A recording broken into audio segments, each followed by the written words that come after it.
ایک بادشاہ تھا، اس کا باپ بڑا کامیاب تھا تو وہ بڑا ناکام رہا، تو بالآخر ایک دن کسی نے اس کو گرفتار کر لیا، بادشاہ ہونے کے باوجود دشمنوں کے قابو میں آ گیا۔ کس طرح؟ اس کے پاس بندوق تھی گولیوں سے بھری ہوئی، تو اسے اچانک ایک پرندہ نظر آیا تو اس نے ایک گولی نہیں ماری، اس نے ساری بندوق ہی خالی کر دی، اتنی گولیاں برسائیں، اتنی گولیاں برسائیں۔ قریب وزیر تھا سمجھدار، اس نے روکا بھی، اس نے کہا بادشاہ سلامت، آپ غلط کر رہے ہو، چپ کر، تیری جیب سے خرچ کر رہا ہوں۔ وہ گولیاں برسائیں تو وہ بندوق خالی ہو گئی، اب پرندہ بھی نہ مرا۔ جب واپس نکلے تو دشمنوں نے گھیر لیا، اسلحہ پاس کوئی نہیں تھا، گرفتار ہو گیا وزیر سمیت۔ تو کہا کہ وہ تم مجھے روک کیوں رہے تھے؟ تو اس نے کہا بادشاہ میری جرت تو نہیں، لیکن وہ جو آپ جس کو گولیاں مار رہے تھے وہ پرندہ نہیں تھا، پرندے کا سایہ تھا، آپ نے سائے پہ ہی ساری بندوق خالی کر دی، سوچا سمجھے نہیں، اتنی جلد بازی کی آپ نے کہ پرندہ بھی نہیں، سایہ تھا، آپ نے گولیاں مار دی۔ اور حال یہ ہے کہ اب ہم گرفتار ہو گئے، تھوڑا اگر وقت گزارتے، توقف کرتے، تھوڑا ٹھہرتے، بڑی ساری چیزیں ٹھیک ہو جاتی۔ میرے رسول کریم صلی اللہ علیہ وسلم کی آپ کبھی چیزیں کھول کے دیکھیں، وہ عثمان بن طلحہ نے فتح مکہ کے موقع پہ کہا تھا میں آپ کو چابی نہیں دوں گا، تو حضور نے فرمایا تو نہ دے، ایک وقت آئے گا میں تجھ سے لے لوں گا۔ 10 سال گزر گئے، اللہ کے نبی تھے نا، سویرے بھی سارا کچھ ٹھیک ہو سکتا تھا، پر 10 سال بیت گئے، 10 سال کے بعد جب مکہ فتح ہوا تو پھر رسول کریم نے فرمایا پھر چابیوں کے بارے میں کیا خیال ہے؟ تو وقت تو دینا، آپ کو تو جلدی بڑی ہے، ہمارے نوجوانوں کو بڑی جلدی ہے۔ بچہ لے کے آتے ہیں، لوگ کہتے ہیں پیر صاحب اس کو درس نظامی پڑھانا ہے، اچھا جی ٹھیک ہے پڑھائیں، سال کتنے لگیں گے؟ 8، کہتے ہیں پورے 8؟ ہاں جی پورے 8، پورے 8 سال؟ تو میں کہتا ہوں 8 سال میں بھی یہ عالم نہیں بنے گا، میں صحیح کہہ رہا ہوں۔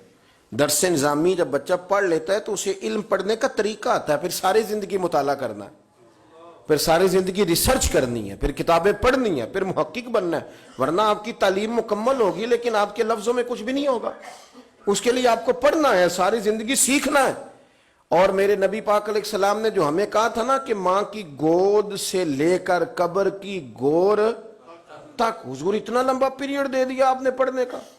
ہمارے ہاں تو جو بندہ 6 مسئلے کل سن لیتا مفتی اعظم ہو جاتا ہے، اگر 2-4 اردو کی کتابیں بھی وہ سیدھی پڑھ گیا تو پھر وہ کہتا ہے مولویاں نو کی پتا ہوئے، تو میں نو پتا ہے سارا، سیدھی پڑھنے لگ گیا نا، ذرا صحیح لائن پوری پڑھ لیتا ہے تو اب کہتا ہے مولویاں نو چھوڑیں آپ، یہ جلد بازی ہے، اس سے آپ کی طبیعت تکلیف، زندگی میں ٹھہراؤ پیدا کریں، تھوڑا روکیں۔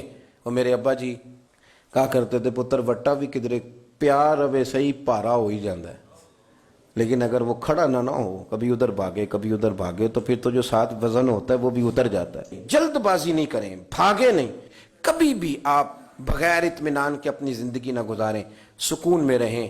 آپ اس دین کے ماننے والے ہیں جو بڑا ہی میٹھا ہے، جو بڑا ٹھنڈا ہے، جس کے اندر راحت ہے، جس کے اندر سکون ہے، جس کے اندر خوبصورتی ہے۔ امام مالک رحمۃ اللہ تعالی علیہ بڑے خوبصورت آدمی تھے، تو دور دراز سے لوگ ان سے ملنے آتے تھے، دور دراز سے جو لوگ ملنے آتے تھے تو ایک درویش ان کی خدمت میں حاضر ہوا کرتے تھے، شیخ یحییٰ ان کا نام ہے، تو وہ فرماتے تھے کہ ہر بندہ سوال پوچھتا تھا تو میں چپ کر کے بیٹھ جاتا تھا۔ مجھے کسی نے کہا کہ آپ کیوں نہیں کوئی بات پوچھتے؟ تو میں نے کہا مجھے مزہ لینا ہے اپنے شیخ کا۔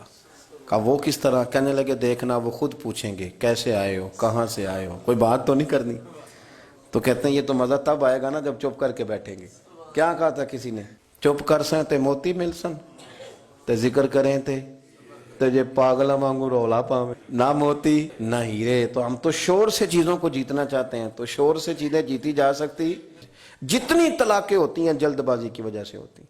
اگر تھوڑا اطمینان ہو جائے، تھوڑا سوچیں، تھوڑا پرکھیں، آزمائش میں نہ پڑیں۔ قتل کیوں ہوتا ہے؟ غصہ بڑا تھا، میں نے اپنے ہاتھوں سے سزا دینی تھی، میں نے یہ انتظار ہی نہیں کیا کہ رب بھی تو سزائیں دیتا ہے نا، قیامت کو بھی تو عدالت لگنی ہے نا۔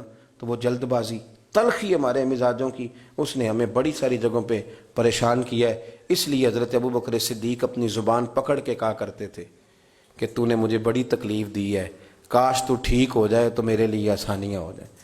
تو جلدی کرتی ہے بات کرنے میں، تو اذیت دیتی ہے تو میں بھی اذیت میں آ جاتا ہوں۔ ورتل القرآن ترتیلا، یارو ذرا ٹھہرو، ذرا رکو، ذرا سجدہ کرو تو ذرا خوش ہو کے کرو، درود شریف پڑھو تو پھر کیا ضرورت ہے تیزی سے صلی اللہ تعالی علیہ وسلم کہہ کے گزرنے کی، ذرا سکون سے پڑھو، سوچ کے پڑھو کہ کس کی بارگاہ میں سلام عرض کر رہے ہو، ذرا رک کے پڑھو، جب ذکر کرو تو ذرا اس کا ذائقہ لو، جب بات سنو تو اس کا لطف لو، جلد بازی آپ کو پریشان کرے گی، خراب کرے گی، چیزیں بگڑ جائیں گی۔ اللہ ہمیں اپنے محبوب کا صدقہ اطمینان قلبی عطا کرے۔